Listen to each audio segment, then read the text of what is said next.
പെട്ടെന്നുള്ള ചില വിടുതലുകൾ പ്രതീക്ഷിച്ച് പ്രാർത്ഥിക്കുന്ന പ്രിയപ്പെട്ടവർ എന്നെ കേൾക്കുന്നെങ്കിൽ ദയവായി നിങ്ങൾ ശ്രദ്ധിക്കുക. ക്ഷണത്തിൽ നിങ്ങളുടെ വിഷയത്തിന് മറുപടി തരാൻ കഴിവുള്ള കരുത്തുള്ളൊരു ദൈവത്തിൻ്റെ കരം ചലിക്കുന്നു. ലൂക്കോസിൻ്റെ സുവിശേഷം 13-ാം അധ്യായം 13-ാമത്തെ വേദഭാഗം ഇങ്ങനെയാണ് വായിക്കുന്നത്: അവൾ ക്ഷണത്തിൽ നിവർന്നു ദൈവത്തെ മഹത്വപ്പെടുത്തി. ദൈവത്തിന് സ്തോത്രം. ലൂക്കോസ് നമ്മെ പരിചയപ്പെടുത്തുന്നു, ഏകദേശം 18 വർഷമായി ഒരു സഹോദരി ആലയത്തിനകത്തുണ്ട്. അവൾ പ്രാർത്ഥിക്കുന്നവളാണ്, അവൾ ദൈവത്തെ ആരാധിക്കുന്നവളാണ്, അവൾ ദിനംപ്രതി ദൈവസന്നിധിയിൽ കടന്നു വരുന്നവളാണ്. എന്നാൽ അവളെ ഒരു രോഗാത്മാവ് ബാധിച്ചിട്ട് ഒട്ടും ഭേദമില്ലാതെ, ഒട്ടും സൗഖ്യമില്ലാത്തൊരു സാഹചര്യത്തിലൂടെ അവൾ കടന്നു പോകുകയാണ്. പ്രിയപ്പെട്ടവരെ, ആ സഹോദരിയോട് നാം ചോദിച്ചാൽ അവർ പറയും, ഞാൻ പ്രാർത്ഥിക്കുന്നുണ്ട്, ഞാനും ആരാധിക്കുന്നുണ്ട്, ഞാൻ ദൈവനാമത്തിന് വേണ്ടി ചെലവിടുന്നുണ്ട്, എന്നാൽ എൻ്റെ വിഷയത്തിന് നാളിതുവരെ ഒരു പരിഹാരവും ഒരു വിടുതലും കണ്ടിട്ടില്ല. എന്നാൽ ഇങ്ങനെയുള്ള സിറ്റുവേഷനിലൂടെ കടന്നു പോകുന്ന പ്രിയപ്പെട്ടവരുണ്ട്. ആ പ്രിയപ്പെട്ടവരോട് ചോദിച്ചാൽ അവർ പറയും, ശരിയാ, ഞങ്ങളും പ്രാർത്ഥിക്കുന്നുണ്ട്, ഞങ്ങളും ദൈവസന്നിധിയിൽ ഒരു ആരാധന പോലും മുടക്കാതെ ദൈവസന്നിധിയിൽ കടന്നു പോകുന്നുണ്ട്, എന്നാൽ ഞങ്ങളുടെ ലൈഫിനകത്തും നാളിതുവരെ ഒരു വിടുതലോ, ഞങ്ങൾ ആഗ്രഹിക്കുന്നത് പോലെ, ഞങ്ങൾ പ്രതീക്ഷിക്കുന്നത് പോലെ ഒരു വിടുതൽ കാണുവാൻ ഞങ്ങൾക്ക് ഇതുവരെ കഴിഞ്ഞിട്ടില്ല. ദൈവത്തിന് സ്തോത്രം ചെയ്യുന്നു. പ്രിയപ്പെട്ടവരെ, ക്ഷണത്തിൽ ചില വിടുതലുകൾ ചെയ്യാൻ, വേഗത്തിൽ ചില പ്രതിക്രിയകൾ ചെയ്യാൻ കർത്താവ് സന്നദ്ധനാണ്. വിശ്വാസത്തോടെ പ്രാർത്ഥിക്കാൻ കഴിയുന്നെങ്കിൽ, വിശ്വാസത്തോടെ ദൈവസന്നിധിയിലായിരിക്കാൻ കഴിയുന്നെങ്കിൽ, നാളിതുവരെ നടക്കാത്ത ചില അത്ഭുതങ്ങൾ, നാളിതുവരെ പ്രാർത്ഥിച്ചിട്ട് മടുത്തുപോയെന്ന് പറഞ്ഞ ചില വിഷയങ്ങളുടെ മറുപടികൾ പരിശുദ്ധാത്മാവ് എൻ്റെയും നിങ്ങളുടെയും ജീവിതത്തിനകത്ത് ചെയ്യാൻ ശക്തനാണെന്ന് വചനത്തിലൂടെ മനസ്സിലാക്കുക. കർത്താവിന് സ്തോത്രം.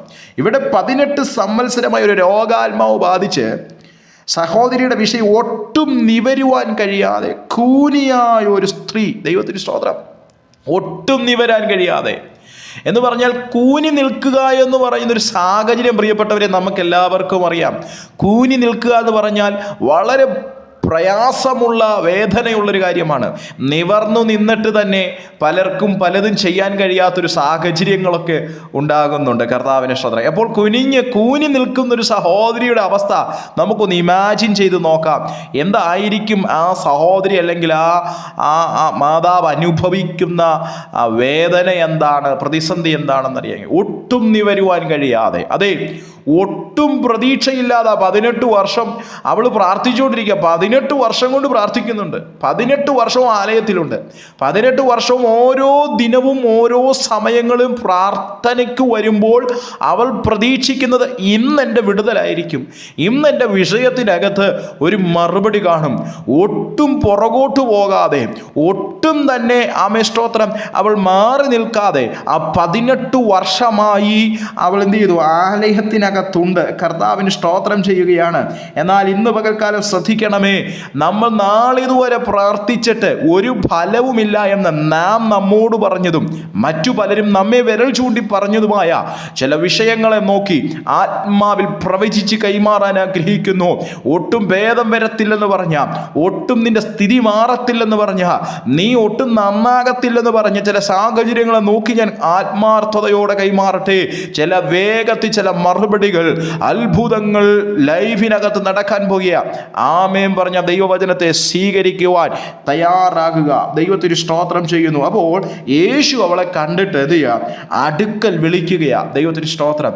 ആരും മനസ്സലിഞ്ഞില്ലേലും പ്രിയപ്പെട്ടവരെ, ആരും നമ്മെ കണ്ടിട്ടും കാണാതെ പോയാലും, ആരൊക്കെ നമ്മെ കണ്ടിട്ടും സ്തോത്രം നമുക്ക് വലിയ വില തരാതെ മാറി നടന്നാലും, നമുക്ക് മാന്യത തരുന്ന, നമ്മെ കാണാതെ പോകാത്ത, സ്തോത്രം നമ്മെ കണ്ടിട്ട് അടുക്കൽ വിളിക്കുന്ന, നമ്മുടെ അടുക്കിലേക്ക് വരുന്ന ഒരു സർവശക്തിയുള്ള ദൈവം നമ്മൾ ആരാധിക്കുന്ന ദൈവമാണെന്ന് ഇന്ന് ഈ സമയത്ത് പ്രിയപ്പെട്ടവരെ മനസ്സിലാക്കണം. കർത്താവിന് സ്തോത്രം.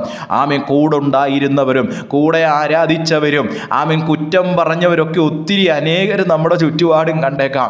അവർ പറഞ്ഞേക്കാം, ആമീൻ, ഇവൾ പ്രാർത്ഥിക്കുന്നുണ്ടെങ്കിലും ഇവൾ ആരാധിക്കുന്നുണ്ടെങ്കിലും ഇത്രയും നാളായിട്ട് ഇവക്കൊരു വിടുതലില്ലല്ലോ എന്നൊക്കെ ഒരു പക്ഷെങ്കിൽ ഇകഴ്ത്തി പറഞ്ഞേക്കാം. പക്ഷെ അങ്ങനെ പറഞ്ഞവരുടെ നടുവിൽ കൂനി നിന്ന ആ സഹോദരിയെ യേശു നിവർന്നു നിൽക്കുമാറാക്കുന്ന ഒരസാധാരണമായ ശുശ്രൂഷ അവിടെ വെളിപ്പെടുകയാണ്.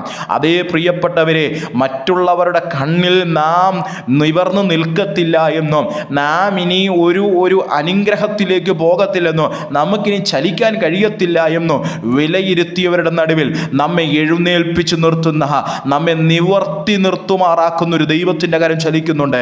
അതേ വലിയ ഭാരമാണ്. ആമി ചിലരോട് ചോദിച്ചാൽ അവർ പറയും, പാസ്റ്റേ, ഞങ്ങൾ സ്തോത്രം അക്ഷരികമായി അല്ലെങ്കിലും ഞങ്ങൾ കൂനി നടക്കുകയാണ്, ഞങ്ങൾ കൂനി പോകുകയാണ്. എന്താ വിഷയം? ഞങ്ങളുടെ ഭാരങ്ങൾ അത്രമേൽ വലിയതാണ്.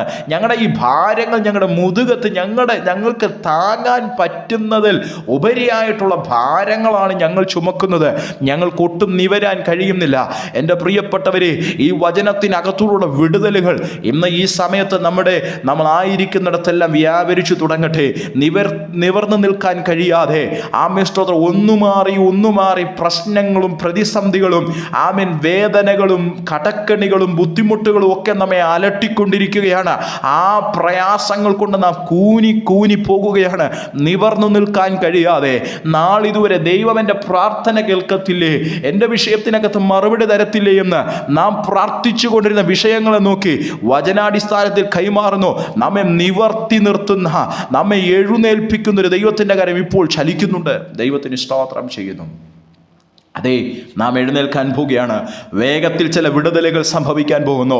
നമ്മുടെ നാളിതുവരെ കണ്ട ചില പ്രതിസന്ധികളെ നോക്കി ആത്മാർത്ഥതയോടൊന്ന് കൈമാറാൻ കഴിയുമോ? ഞാനിനി ആ പ്രതിസന്ധിക്കകത്ത് തുടരത്തില്ല, ഇനി ഞാൻ കൂനിപ്പോകാൻ ദൈവം അനുവദിക്കത്തില്ല, ഇനി ഞാൻ കുനിഞ്ഞു പോകാൻ ദൈവം അനുവദിക്കത്തില്ല, ഇനി ഞാൻ തല നിവർന്നു നിൽക്കും. എന്നെ നിവർത്തുന്നൊരു ദൈവമുണ്ട്. ദൈവം എനിക്ക് വേണ്ടി അത്ഭുതം ചെയ്യാൻ പോകുന്നു.